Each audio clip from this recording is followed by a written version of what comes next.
ஓம் நமோ நாராயணாய. தாயார் திருவடிகளே சரணம். கிருஷ்ணா சரணம். ராமானுஜர் திருவடிகளே சரணம். வாழி எத்திராசன் வாழி எத்திராசன் வாழி எத்திராசன் என வாழ்த்துவார், வாழியென வாழ்த்துவார், வாழியென வாழ்த்துவார், தாளினையில் தாழ்த்துவார் விண்ணோர் தலை. போன பதிவில் முதலியாண்டான் அவர்களின் தங்கை வந்து தன் மாமியார் கூறுவதாக கூறி பாகமும் பரிசாரகமும் செய்யும் ஒருவரை அழைத்து வர வேண்டும் என்று குறிப்பிட்டிருந்தார். அதற்கு எம்பெருமானாரின் உத்தரவின்படி முதலியாண்டான் அவர்கள், அதாவது தாசரதியாக அவரே தன் தங்கையுடன் சென்று மடப்பள்ளியில் வேலைகளை செய்ய தொடங்கினார். இவ்வாறு சென்று கொண்டிருக்கும் பொழுது 6 மாதங்கள் கழிந்தன. ஒரு நாள் அவ்வூரில் வைணவர் ஒருவர் ஸ்லோகம் ஒன்றிற்கு தவறான பொருள்களை கூறிக்கொண்டிருந்தார். அப்பொருள் பிழை என்று தாசரதி எடுத்து கூறி திருத்தலானார். மடப்பள்ளியில் வேலை செய்யும் உமக்கு சாத்திரம் எவ்வாறு தெரிய முடியும்?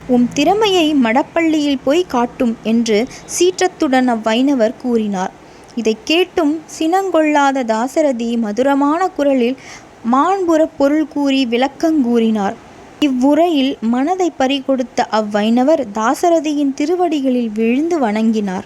குருவின் அருளாணையைக்கேற்ப மடப்பள்ளியில் பணியினை மேற்கொண்டிருப்பதாக தாசரதி கூறினார். எம்பெருமானாரின் சீடர் என்பதனை அறிந்து அனைவரும் அவரை வணங்கினர். சீடரின் மனப்பக்குவத்தை கேள்வியுற்று எம்பெருமானார் தாமே சென்று அவரை அழைத்து வந்தார். இரகசிய அர்த்தத்தை தெளிவாக எடுத்து கூறினார். வைணவதாசர் என்னும் சிறப்பு பெயரையும் தம் தொண்டின் சிறப்பால் முதலியாண்டான் பெற்று திகழ்ந்தார். சில நாள் சென்ற பின் திருவரங்கத்திற்கு திருக்கோட்டியூர் நம்பிகள் வந்து சேர்ந்தார். எம்பெருமானாரை கண்டார். திருமாலை ஆண்டவன் என்பவரை தம்முடன் அழைத்து சென்றிருந்தார். நம்பியை கண்டதும் எம்பெருமானார் விழுந்து வணங்கி வரவேற்றார். திருமாலை ஆண்டானின் திருவாய்மொழியின் பேருரை எம்பெருமானாரின் திருமடத்தில் தொடர்ந்து நடைபெறலாயிற்று. இடையிடையே திருத்தங்கள் கூறி வந்தார் எம்பெருமானார். எனவே தாம் கூறி வந்த உரை விளக்கத்தை ஆண்டான் நிறுத்திவிட்டார். இதை கேட்ட நம்பிகள் திருக்கோஷ்டியூரில் இருந்து வந்து சேர்ந்தார். நடந்ததை கேட்டறிந்தார். எம்பெருமானார் அவதார புருஷர் என்றும் அவர் திருத்த கூறும் விளக்க உரைகள் ஆளவந்தாரின் கருத்துகளுக்கு ஒத்தனவே என்றும் நம்பிகள் கூறினார். இதை கேட்டு ஆண்டான் வியப்புற்றார். எனவே திருமொழி பேருரையை தொடர்ந்து நடத்தி வரலானார். ஆளவந்தாரிடம் தாம் கேளாத சிறப்பான விளக்குரைகளையும் திருமாலையாண்டான் பெருமானிடத்தில் கேட்டுகந்தார். திருமாலையாண்டானின் திருவாய்மொழிக்கு முழுவதுமாக உரை கேட்டு மகிழ்ந்தார் எம்பெருமானார். ஆளவந்தாரின் குமாரரான திருவரங்க பெருமாள் அரையரிடம் கேட்க வேண்டியனவும் உள, அவற்றையும் கேளும் என்று எம்பெருமானாரிடம் பெரிய நம்பி கூறினார்.